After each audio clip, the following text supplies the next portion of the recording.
Hey friends, if you wish to install Intel high definition audio drivers, then please watch this video. I will guide you through the process. Now here's the thing. Interestingly, you won't find it into on the Intel website. Okay, wait, I'll show you. Intel drivers. Go to Intel driver and software, search for audio. You won't find the audio drivers here.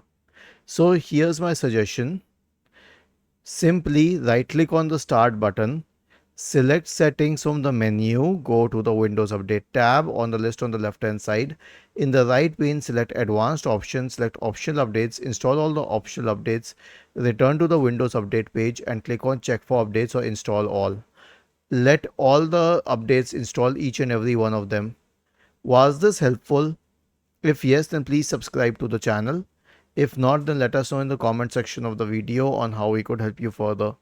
Thank you for watching this video and have a nice day.